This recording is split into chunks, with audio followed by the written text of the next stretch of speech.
Hi, എല്ലാവർക്കും പുതിയൊരു വീഡിയോയിലേക്ക് സ്വാഗതം. ഇന്ന് നമ്മൾ നോക്കാൻ പോകുന്നത് എന്താണെന്ന് വെച്ചാൽ ചെറുപുള കൊണ്ടുള്ള ഒരു ഔഷധ പ്രയോഗമാണ്. എന്തിനാണെന്ന് വെച്ചിട്ടുണ്ടെങ്കിൽ മൂത്രാശയ സംബന്ധമായിട്ടുള്ള പ്രശ്നങ്ങൾക്കുള്ള ഒരു മരുന്നുണ്ടാക്കുന്നത് എങ്ങനെയാണെന്നുള്ളതാണ്. അതിനു മുന്നേ നമ്മുടെ ചാനൽ ആദ്യമായിട്ട് കാണുന്ന കൂട്ടുകാരുണ്ടെങ്കിൽ ഒന്ന് സബ്സ്ക്രൈബ് ചെയ്ത് സപ്പോർട്ട് ചെയ്യുക.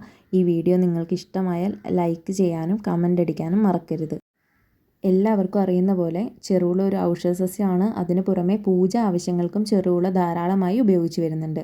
ആൻറ്റി ഓക്സിഡൻറ്റുകളാൽ സമ്പന്നമായ ചെറുപുള രക്തസ്രാവം തടയാനും കൃമിശല്യം ഒഴിവാക്കാനും സഹായകരമാണ്. ആയുർവേദത്തിൽ ദശപുഷ്പങ്ങളിൽ പ്രഥമ സ്ഥാനത്തുള്ള ഒരു സസ്യം കൂടിയാണ് ചെറുപുള. അപ്പോൾ നമുക്ക് സമയം കളയാതെ വീഡിയോയിലേക്ക് പോകാം. ഇതിൻ്റെ നല്ലൊരു ചുവട് നോക്കി ഞാനിവിടെ പറിച്ചെടുത്തിട്ടുണ്ട്.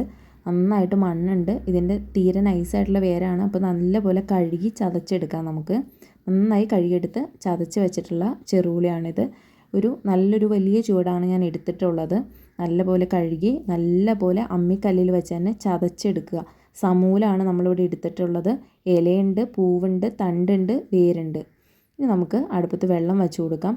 ഈ വെള്ളത്തിലേക്ക് നമുക്ക് ഈ ചെറുപുള നന്നായി നമ്മൾ ചതച്ച് വെച്ചേക്കുന്ന ഇതിലേക്ക് ചേർത്ത് കൊടുക്കാം.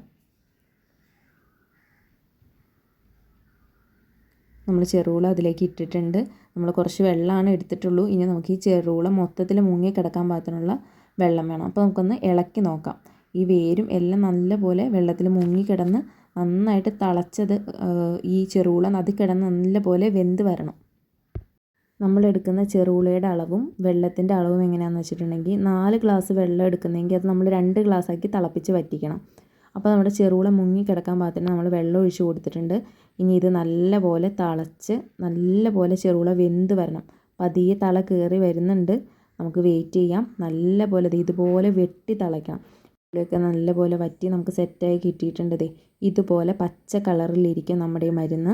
മൂത്രാശയ രോഗങ്ങൾ, വൃക്കയിലെ കല്ല്, മൂത്രത്തിൽ പഴുപ്പ്, അണുബാധകൾ എന്ന് തുടങ്ങി ഒട്ടനവധി രോഗങ്ങൾക്കുള്ളൊരു മരുന്നാണിത്. അപ്പോൾ ഈ വിധ പ്രശ്നങ്ങളുള്ളവർ ഉറപ്പായിട്ടും ട്രൈ ചെയ്ത് നോക്കുക. വീഡിയോ ഇഷ്ടമായാൽ സപ്പോർട്ട് ചെയ്യുക, ലൈക്ക് ചെയ്യുക. മറ്റൊരു വീഡിയോയുമായി വീണ്ടും കാണാം. ബായ്.